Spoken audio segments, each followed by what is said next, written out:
Brought to you by bedroombattlefields.com, this is the Tabletop Miniature Hobby Podcast.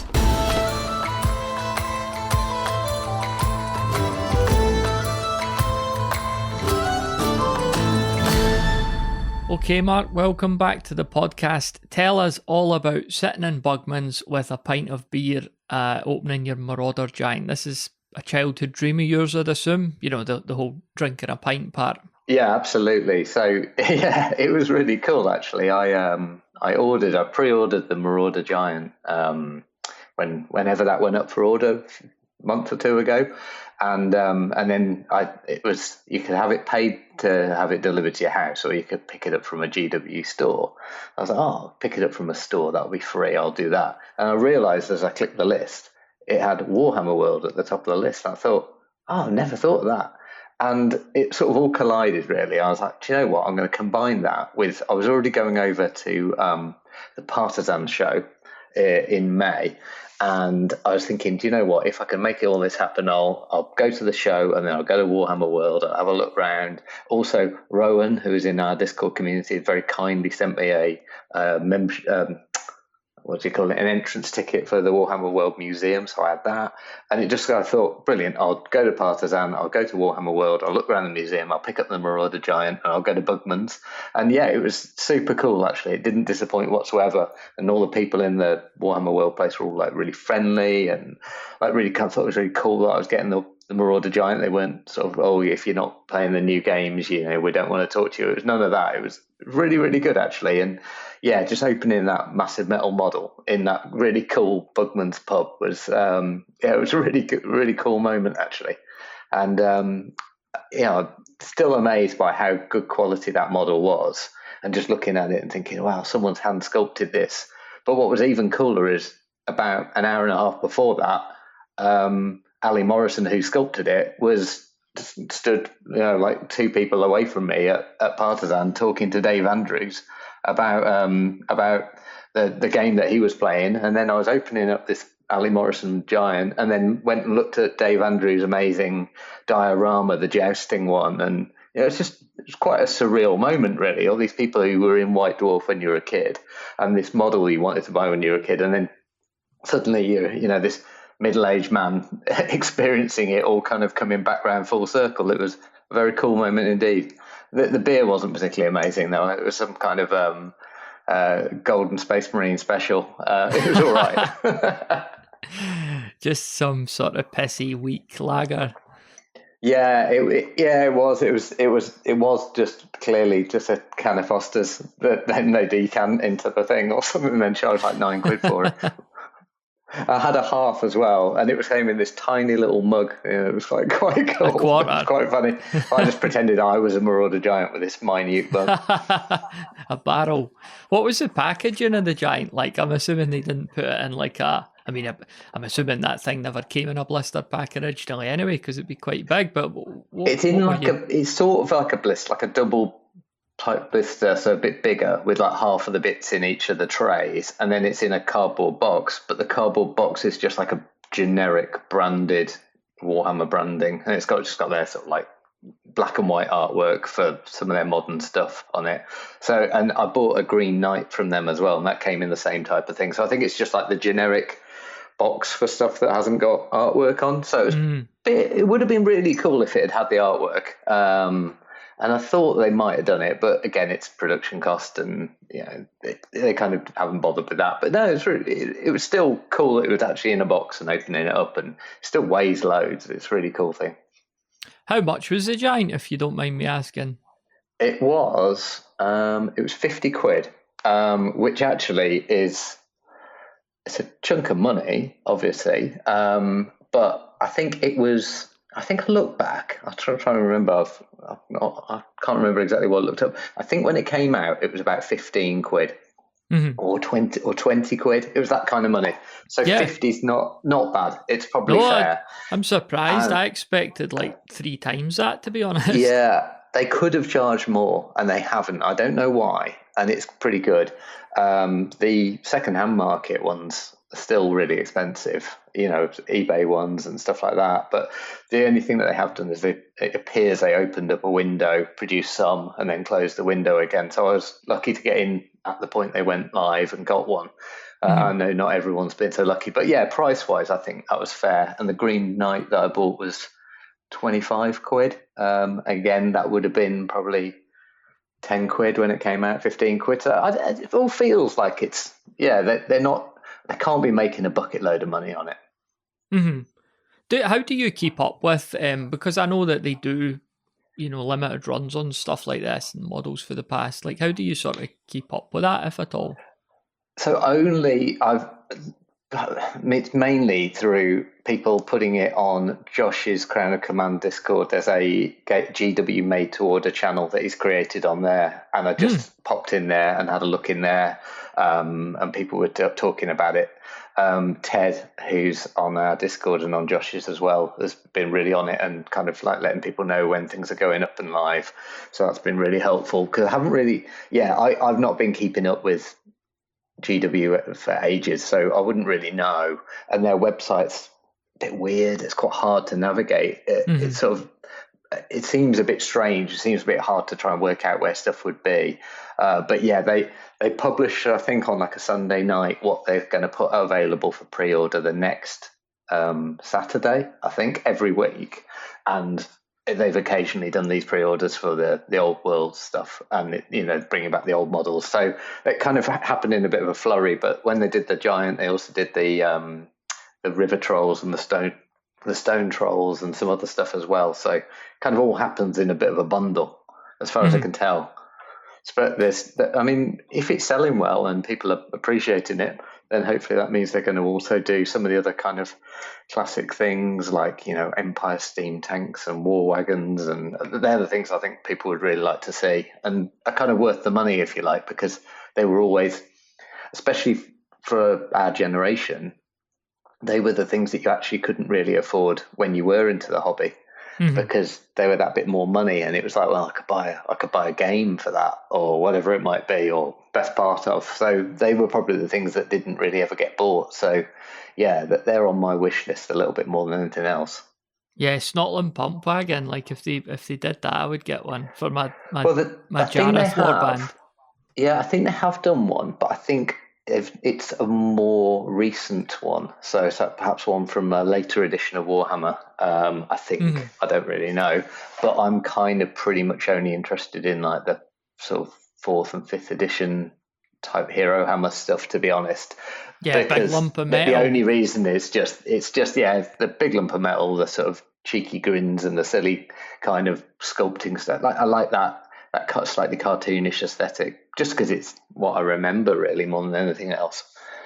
Whereas I think some of the stuff that's from later Warhammer seems a bit more, I don't know, it just doesn't really kind of go with the same style. It's a different thing. So some of the old world armies are therefore a bit of a mixture of sort of newer and older things. I mean, it's still all old. Even the newer things are from like 2005 or whatever, so they're not recent. But yeah, it's definitely a different look.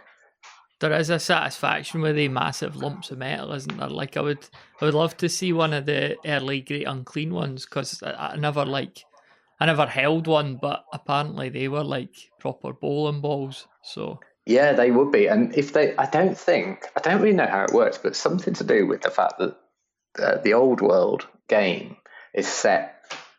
I don't really understand this, but it's set, before when Warhammer was set when we played it. And so it's like before Chaos came or something like that. So I think that the Chaos and the Skaven armies and stuff aren't in it or something. So I don't know whether that will limit them to release it. But with Chaos being such a big, big part of their brand, it feels like they're missing a trick by not doing so. But then maybe they just want people to buy the modern Chaos stuff. I'm not really sure. But yeah, those metal Great Unclean ones are massive looking. Yeah. It's like a sort of fist of pure metal, isn't it? Had you been to Warhammer World before then?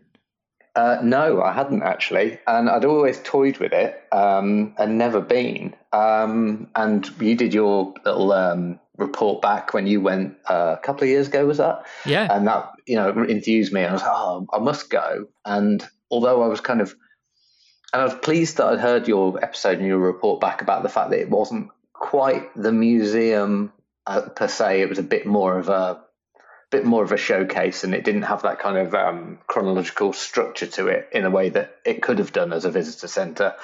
Although I'm kind of pleased that I had that in mind, because that probably slightly lowered my expectations, and I was pleasantly surprised when I went by how good it was, but also kind of how they they had just really cool things. Like even in the entrance lobby, they got a copy of like I think it was like a requisition or like a purchase order or something like that for Games Workshop for someone who wanted to buy 6 Mancala sets, 6 wooden boards, and it was like really cool. Just the fact they've got these old artifacts in there, and I don't know. Sort of my impression of their company is that they kind of turn their back on their heritage, perhaps, and maybe that was a bit unfair because there was plenty at Warhammer World that was, honouring their heritage and was interesting and looking back fondly. It was really good, but it's also kind of like 40th year and 500th anniversary edition of White Dwarf and all that kind of stuff. So maybe they're in nostalgia mood. Nostalgia certainly sells, so I don't blame them. So were you at Warhammer World after Partizan, or was it the other way around? The other way round. So yeah, I think so. Partizan was on like 10 till. I got there at 10 and I left at about 3, and then I went to Warhammer World on the way back because that was open till 6 for some reason. So that was quite good. So it was able to combine it all in, and it was it was literally on the route for me as well. So there was no detour. So it was really cool, and I'm really glad to go over and just sort of be able to spend the time there. What was also quite interesting is there was clearly I think it must have been like an Age of Sigmar tournament or something going on in the gaming hall, and it was just really fascinating to see. It was just sort of what it looked like and how it was, and it was just like, because it was this hive of activity in there. It was quite good actually. It was definitely, I would recommend anyone to go over for a visit if you're on the way. But I'm kind of wondering about whether to go back at some point. But at the same time, I think it's one of those places where I presume that they don't change the displays particularly frequently, but it's pretty spectacular, the stuff. Did they have that thing where you have to find a miniature? There's like the huge diorama, and they were running a like competition with me there, so they were like, "Can you spot this guy?" And I didn't even recognise the miniature, so I had no chance. I think because I was there on a Sunday afternoon, they didn't mention it to me, and I went in with a ticket that had been gifted to me. So they didn't say about it to me, and I knew they'd said about it to you, but it was still part of it that you could look for these things. But yeah, the thing with the dioramas is they're really good, but some of the more modern ones, I don't know whether it's partly as well the kind of real grimdark aesthetic. I find it a little bit hard to. I think I'd prefer to see stuff where it's really obviously here's a bright green grassy field and individual models on their little square bases, whereas it's a lot more diorama-y and it's a lot more cinematic looking, isn't it? The stuff that they've got there. It looks really cool, but it sort of slightly blurs into one. Yeah. And because I've been out at a game show anyway with loads of stuff on show, I don't know, it just kind of probably was a little bit snowblind to it all. And I'd walk around just mainly trying to focus on finding the old stuff that I could find, really, and I was probably a little bit blind to some of the newer things, but it's still, you can't deny it's really spectacular. So what about Partizan? I had a wee look, and we had a chat on the podcast pretty much this time last year about Partizan 23. Yeah. So this your second year in a row going to that? I was really glad I did, actually, because just sort of in about a week or 2 weeks before it, I thought to myself, do you know what? It's perhaps going to be pretty similar to the experience last year. I don't know, should I bother going or not? And I've kind of just half wondered if it was just a bit of a faff to go, really. But I was really glad I did, because essentially every game was completely unique, and it was all new stuff. So the people who are the same people who had put on demonstration games and display games last year brought new ones this year. So you just think, wow, this is kind of like, must be almost like the heartbeat of their club or their cycle or whatever, building up all this new stuff to bring along. And just some of the things, I mean, it's mainly historical, but they've got a lot of stuff that's Certainly where it's historical, they'll have things that are like what if scenarios, and they'll have like, there's a big Indiana Jones theme board with like, Nazis and temples and all this kind of stuff. So it's got that kind of pulpy feel to it as well. But there's a lot of fantasy and a lot of sci-fi there as well. It's just really cool, the sort of buzzy atmosphere. And the other thing with it that's, I don't know, it's a little bit weird, really. It's just how many ex-GW people are just there milling about. So, Perry Brothers and, like I say, Ali Morrison, Dave Andrews.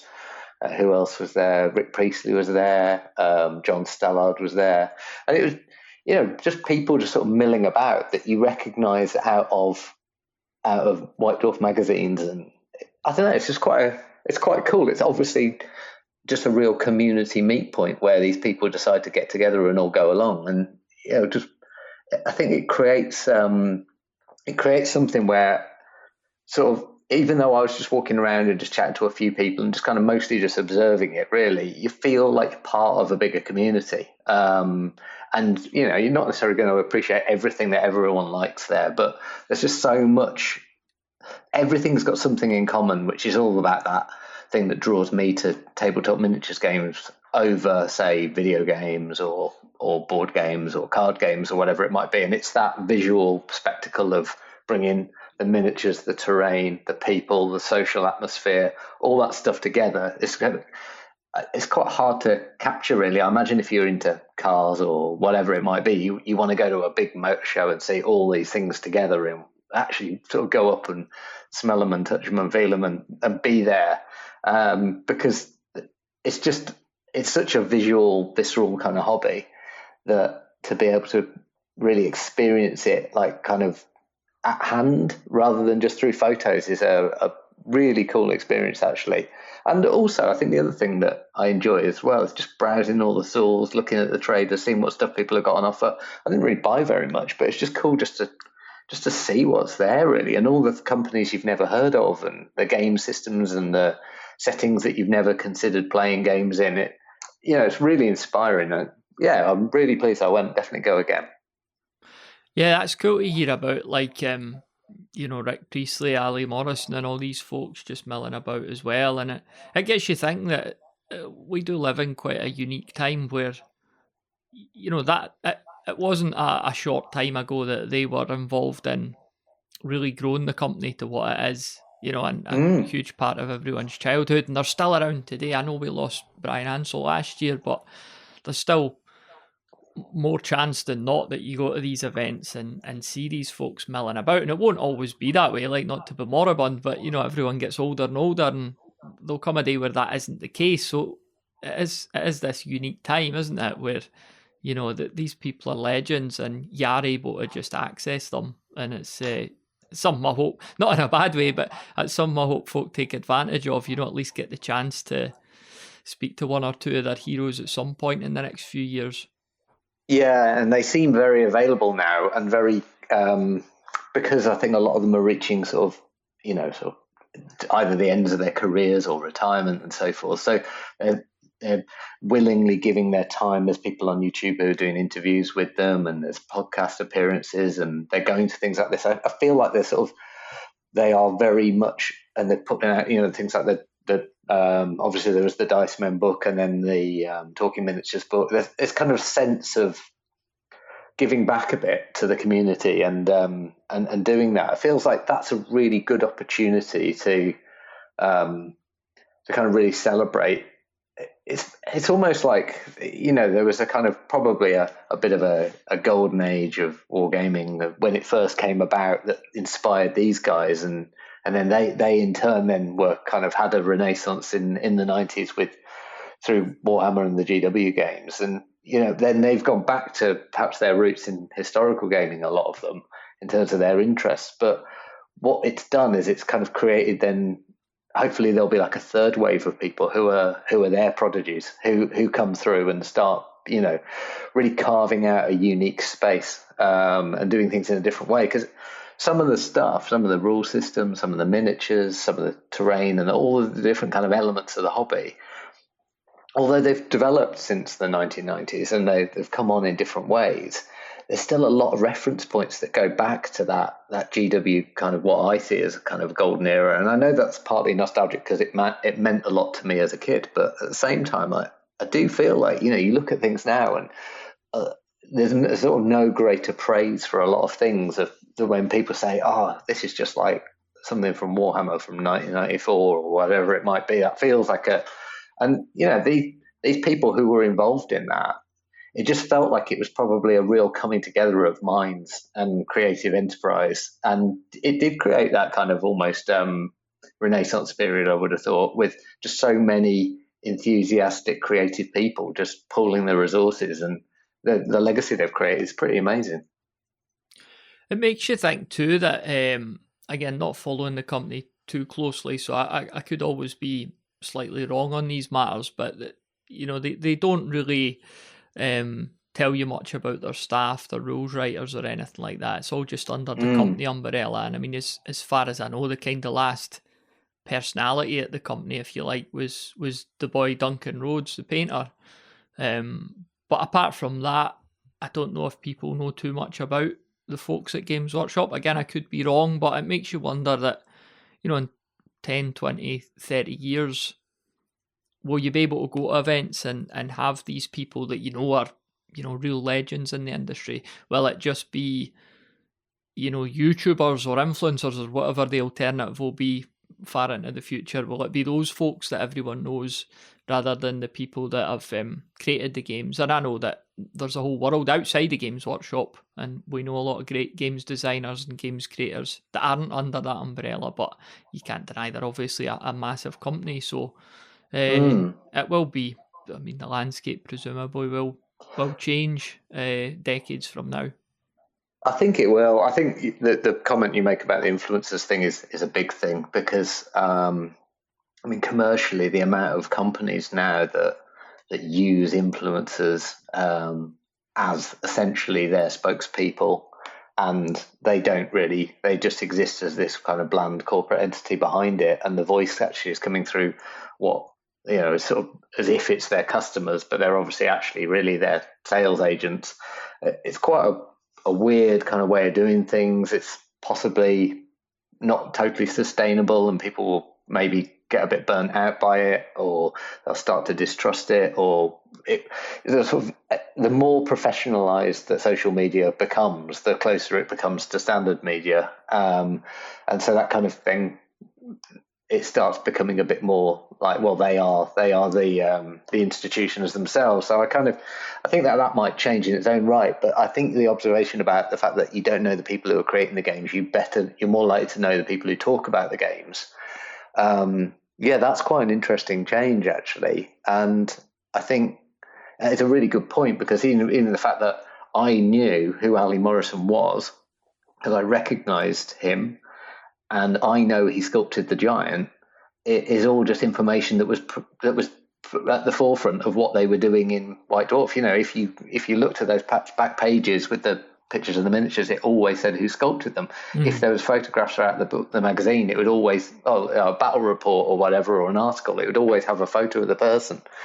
And it just seems like in a media-rich world now, GW would have a perfect opportunity to highlight their creators and really make a big deal of it, but they've obviously chosen not to. And that might actually have a bit of I think it will have a long-term effect in terms of that, because who are the next generation going to come through, and will they be invisible? And will people want to be games designers? Is it still as appealing as a job as it was? Because in a growth industry, it should be more appealing. But I don't know. Yeah, it's a really good point. We won't have to worry about it, of course. We'll be dead, so exactly. Just buried with all our metal toys in our coffins. Yeah, exactly. What else did you get up to at Partizan? Anything else that jumped out at you, or get the opportunity to play or buy anything or that? So I didn't play anything. I was having a really good chat. There's a guy called James Morris, and he runs a blog called Mogsy Makes, and he's a bit of a prolific blogger, and he's involved in a bit of everything in wargaming as far as I know. And his stuff is kind of out there, and he does amazing conversions and he's a great painter and he writes rules and all this kind of stuff. So he's kind of, he's a bit of a Renaissance man. He can do it all. And I was chatting to him. He's got a rule set called Midgard, and it's going to be published by the publishing wing of Too Fat Lardy's games. So it's not sort of officially one of their games as such. It's just being published through their publications branch. And it's a heroic fantasy rule set with a real emphasis on the heroic. So you have leaders for all of your units, and the leaders have heroic points, and then they can kind of use those to create activation points, and you can reserve them, you can keep them back, you can kind of use them as like fate points if you're not sure if something's going to work, or you can top load them to make things happen more reliably, and all this kind of stuff. So it sounds like a really cool rule system actually. And he'd got this big it was like a Lord of the Rings style game. Well, it wasn't. It was I think the Silmarillion, which is I don't really know much about it, but it's the stuff that was predates like the early years of that Middle Earth. And he got these two armies, and it was like a elves army, and then there was kind of orc army, but led by this dragon, which was pretty cool, and it's got an amazing terrain. And that was really interesting to hear him talk about it, partly because he was talking about the kind of design process, and it was similar to your chat that you had with Mike Hutchinson the other day, when he was saying when he wanted to create Hobgoblin, he was very acknowledging of the fact that he's releasing a mass battle fantasy game into a market of, there already are lots of mass battle fantasy games that you can choose and play. So what was his design brief? What did he want to create? And like when Mike wanted to make it brutally fast, then James Morris was saying he wanted to make it, feel very heroic. Basically, the soldiers are not going to be interested in fighting this battle. They're not professional soldiers. They'll turn and flee. So it's up to the leaders to kind of keep rallying the troops and keep everyone on the table and keep them kind of, it's all about that heroic leadership thing. I thought that's really cool because it's a different perspective. And that was really good to talk to him about that, even just for sort of 10 minutes. But it's just zooming in on a bit of a design process. I found it really interesting. It makes you realize what it is that you do like about certain games, which is, again, sort of coming back to another podcast that was reflected in your May question of the month one, when people talking about house rules.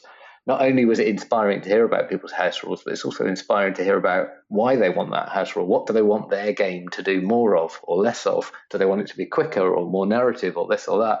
So that was cool at Partizan, just to be able to go around and kind of not grill people, but just find out a little bit more about that, and asking a lot of people about how they've done certain terrain things where, it looks brilliant, but how did you actually create it? And people are very willing to give their time and tell you how they've done things and share in the enthusiasm. And it's a really nice experience, and really good opportunity to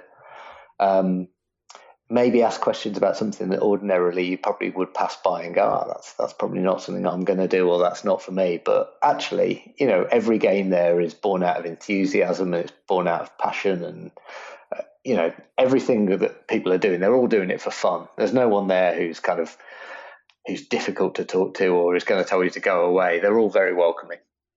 What games are kind of in your orbit then at the moment? Like, not necessarily stuff you've got, but stuff that's piqued your interest that you might be looking to dive in the future? Yeah, that's a really good question. I think rules-wise, I'm not sure. I think I feel like I'm at the point where probably I've got a number of rule systems that I think are good. I've got some that I feel more comfortable with in terms of my basic knowledge of it. And I'm probably actually really getting more interested, as I think you are, in more the scenario side of things. I mean, I've always liked scenarios, but I feel like I'm kind of like about probably coming up to 6 years back into the hobby really now.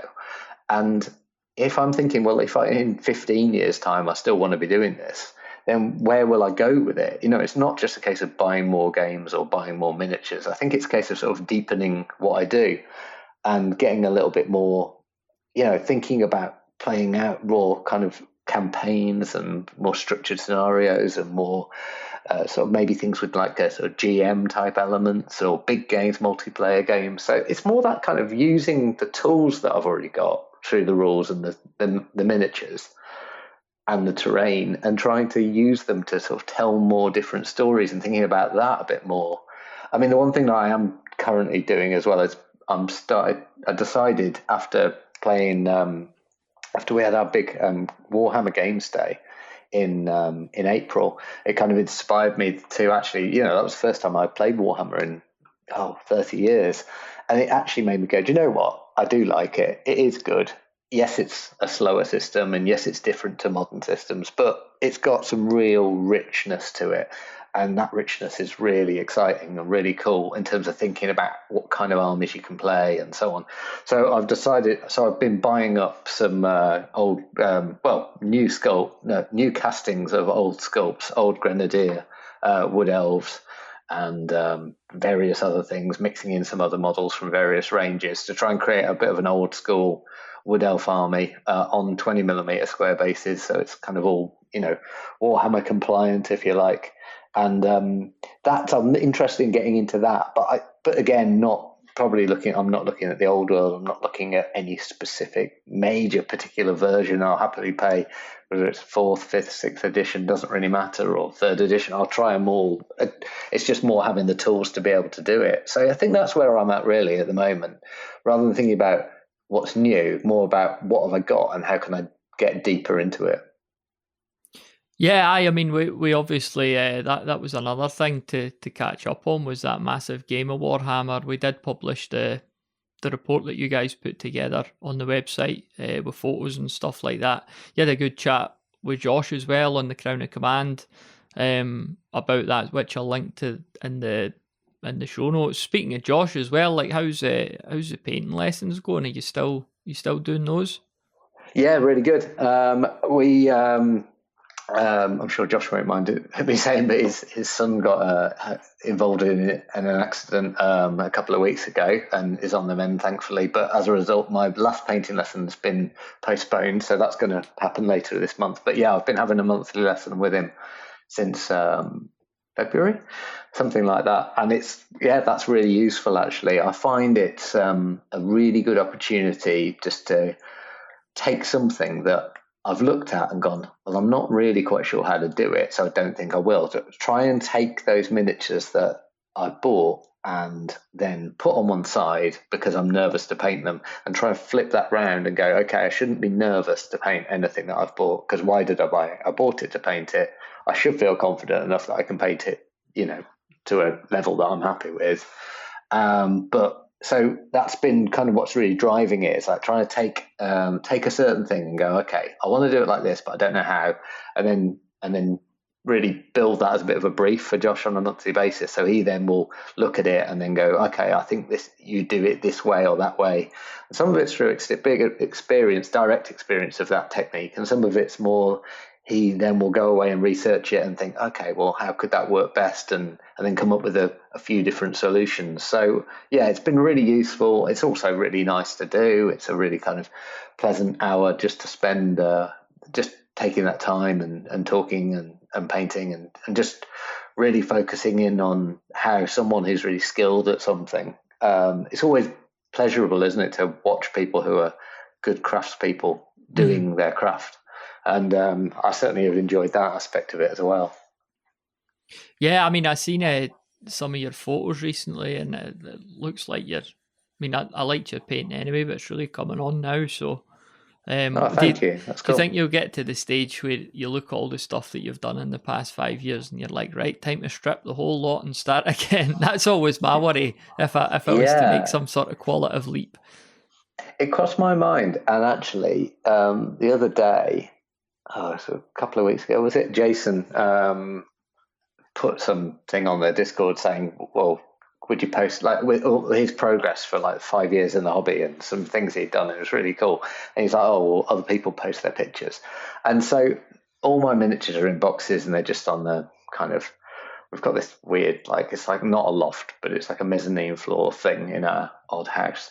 And I brought them down from there, which is where they're all out. And I laid them all out and just took them out of the boxes and put them on a mat, took a photo of them. And when I was looking at the ones that I painted sort of the earliest, yeah, they're not as good, but they're fine. And Actually, I think it would be really hard to go back and do them. I think it would feel like work, and it would feel like something you were doing for some kind of fairly odd goal. Like, well, how much better could you make them? Even 10, 20% better or 50% better. So they're all right. And I think that, yeah, I'm tempted just to leave it and just kind of keep it as a nice record of the progress. It's also quite nice to be able to hold up 2 miniatures and hold them next to each other and sort of go, oh, well, that one is better than that. So I am improving. So it's that bit of a record of how you're going on, rather than being in sort of erasing the record and being constantly in the present. It's quite nice to have that historic record of where you've come from and how you're developing. Yeah, I think that's the right attitude to have, because otherwise you're just in an endless... I mean, you're always going to improve if you do it. So you would just be perpetually stripping and repainting. You would get nowhere. Just a fourth bridge. Yeah, kind of exactly. Yeah. So the big game of Warhammer, it obviously looked brilliant. What I'm particularly interested in from a mundane point of view is, like, how long did it take to tidy it all up at the end of the day? It did take quite a long time. Yeah, it did. So I'm trying to think, like, I reckon, so yeah, I think that we started like Jason arrived, I walked down there, we met him, and then we started unloading, and then the other guys came and we were putting all stuff out on the table. That was probably an hour, like, setting up, and then it was probably pushing an hour and a half packing away. So it was quite a lot of time. And probably not helped by the fact that, like, we were all me and Ed and Luke were like loading stuff into the boxes, and then we ran out of, like, boxes, and there was still like half of the miniatures left on the table. It's like, oh, okay. So yeah, like packing it all away neatly so it all kind of goes. It's a lot quicker to take them out of the box and put them back in, basically. But yeah, that was quite a slow part of it. And I think, and that was bearing in mind everything was on movement trays, or pretty much everything. So yeah, it was a lot of stuff. I mean, the amount of stuff that was brought up was pretty overwhelming, really, just in terms of the sheer quantity. And that, not just miniatures, just some of the terrain is massive. Jason's got the homemade trees that are like over a foot tall, kind of thing. So yeah, it was really cool, but yeah, quite a lot of work. But at the same time, it was actually really nice, because it was kind of just a chance to chat and pack it away and look at everything and stuff like that. It was a really nice part of it. We still got hours and hours of gaming in, really. So it well worth it. But yeah, not for the faint-hearted.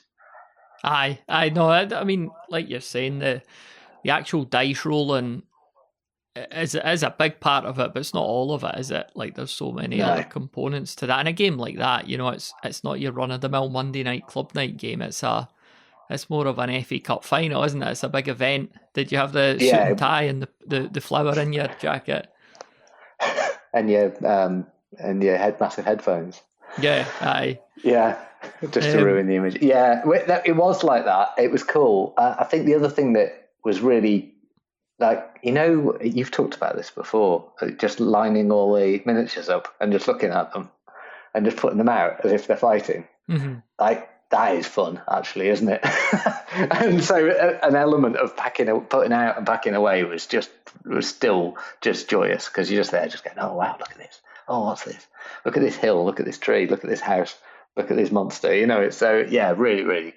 Because that's what's so ace about the hobby. Whereas I think if you're like some of these modern board games you get now have got, like, they take an hour to set up and it's just pieces of cardboard or little chips or tokens. That, I think, would be heavy going. That would feel like admin. Whereas this, this doesn't. It feels like it feels like a game in its own right. Yeah, I mean, I'm going back 30 years now, but thinking to when I was young and playing, in quotation marks, playing Warhammer, I think the peak of the experience was often in the setup at that age. Just getting all the units out, setting them up, setting the terrain up, and then there's this moment where you look at it and think, here's a game of Warhammer. Most of the miniatures are unpainted, etc., etc. But it seemed like that was almost the peak of the experience, and then being a kid and short attention spans and all that, you maybe get a turn or two and then you end up going out to play football. But I always kind of remember the satisfaction of, just like you're saying, just lining both the armies up and getting ready to go. Yeah, I think there's a big part of that. I mean, if you think about the kind of stuff, the toys that are still really popular with kids and always will be, you know, you've got things like Lego and Playmobil, and a lot of it is just about setting up these dioramas and making these scenes, isn't it? And stuff like that, and just seeing it all there in front of your eyes. I remember doing that with like everyone brought their Scale X-Trix track round to someone's garden. You know, like we got about 10 people as kits and just set up this massive track and then plugged it in, and it didn't work because it was done it wrong or whatever. Or the power adapter wasn't powerful enough to do like, you know, 8 miles of track or whatever. But it's just the experience of setting things up and laying things out, making these. Rob in our Discord put something. Rob Dean, he put a post on. I can't remember what it was called, but it was like a link to I think like a psychological study about this idea of just creating these little worlds, and that being like a really massive part of play for kids, like playing with dolls, playing with toys, playing with little figurines, and creating these spaces. And I don't think it's wrong. I think it does appeal to everyone. Yeah, I've really noticed with my daughter the past maybe even past year now. She's coming on 3, but she's got really into like little figures. She's got like, it's like little Peter Rabbit figures and stuff like that. You know, I call them Transylvanian families to try and wind her up, but she doesn't get the joke, so she just calls them that too. I think they're called Sylvanian families, but she'll just sometimes go and play for like an hour just herself, and it's moving stuff around and doing the voices and stuff like that. And it's cool just to watch, because you're seeing just pure imagination at play rather than her being spoon-fed from a tablet or a TV show or whatever. You know, it's just her fully engaging with physical things and creating a world and a story in her, you know, small mind. So I think that's really important. It is, but it's also so significant of how many children use the toys and the figures to create that. You know, they're not just telling a story. They want the characters, and they want to get them to talk to each other and put them in bed and do this stuff and go over here and we're going for a walk. And it just the actual act of using the toy to bring it all to life seems really, really pivotal. So I know that's probably just shows that us playing with war games we're kind of basically like proto 3-year-olds who haven't actually got out of that, but I can live with that as a trauma. Just a massive toddler with a beard. Anything else, just as we sort of come to the end of our chat, Mark? Anything else hobby related on your mind at the moment? Anything you've been up to, or any plans? Anything like that? So I suppose the one thing that was worth just calling people's attention to is, depending on when this episode goes out, you either are welcome to or have sorely missed out on the next Royal Oak virtual pub session, which is on Monday the 17th of June. So 11 days from now. Not that matters to anyone when now is, but that's something that's that people can absolutely hop on board with, get involved, come along. David's written a cool quiz, a 40k theme quiz, so we've got that up our sleeve, and some other games to play, and just paint and chat and just join in and share with everyone what you've been up to. That'd be really nice. Aye, please, if you could make it along, that'd be brilliant. I sadly can't make it myself. I'm in Windermere on holiday, going to Peter Excellent. Rabbit. Is it called Peter Rabbit indeed. World, Beatrix Potter World, something like that? We were there in Christmas, at Christmas, I should say, last year, and I was kind of this got nothing to do with the hobby. It just sprung to my mind there, but I was kind of laughing. You been to Beatrix Potter World in Windermere? I don't think so. Well, no, I definitely haven't. In fact, yeah, no. Because I mean, obviously, it's like predominantly for kids because it's Peter Rabbit and that. But they were like, they have like, so you go through this. It's like an exhibition, and they've got stuffed like Mr. Todd and Jemima Puddle Duck and all this. But it's like a set time of the day that everyone goes into this, or they have sessions. So the first thing is you go into this like wee cinema. They're really keen on you. You've got to watch the video. So like you go in and watch the video, and it starts talking about like Beatrix Potter really pivotal role in like copywriting characters and stuff like that. It's like, but there's all these like kids, like, 2-year-olds just sitting watching this like explanation of like copyright history. A TED talk about intellectual property legislation. Yeah, exactly. Like in the 19th century. Yeah. And all these kids, like some kids were literally crying. I don't know if there was a correlation there, but I thought that was quite Perhaps funny. those are kids who have like got, a new Netflix series planned based on I've just pitched something, but I don't have the IP. Yeah. So it's Paul Rabbit, and he's always in Mr. McGonagall's garden. Yeah. So when's the Royal Orc then? Monday the 17th. It is Monday the 17th. Yeah. I'll push this episode out before then, and please cool. do make it along to that. I really enjoyed listening along to the last one. I was listening along. I couldn't contribute because the wall between me and the wee lassie's bedroom is quite thin. So yeah, it's like that in our house. Where basically, like wherever you are, if you're talking, then everyone else is listening. And so whenever I've done them here before, like. Yeah, my wife and kids just go, "You are so loud on that thing. What are you laughing about with those stupid friends of yours?" That's on the internet again. We were joking about how expensive Techless is. I was like, right, okay, brilliant. And there we go, back to the toddler with the beard, I think. Full circle. Massive toddlers with beards. Should rename the podcast that. Tinder profile. Cool. Well, I will obviously get together on the podcast at a future date, and I could tell you all about Beatrix Potter World. We could do a key takeaways episode on that. Yeah. So Warhammer World versus Beatrix Potter World. Which one's got the more aggressive intellectual property rights? That is good clickbait. That we'll do a YouTube video. We'll get a thumbnail. I'll have a shocked face. And the thumbnail, and we'll the dirty secret Beatrix Potter doesn't want you to know. We'll capitalise one of the words in the title and everything. So yeah. 10 things about this. Number 7 will make your hair stand on end. Something like that. Going to grow the show's audience by at least 3. So. Fantastic. Look forward to it. Thanks very much for listening to this episode of the Tabletop Miniature Hobby Podcast. If you enjoy the show, then please do share it with someone else you think might enjoy it too. And be sure to check out our Discord community of like-minded hobbyists, which you could find at bedroombattlefields.com/Discord. It'd be great to see you in there.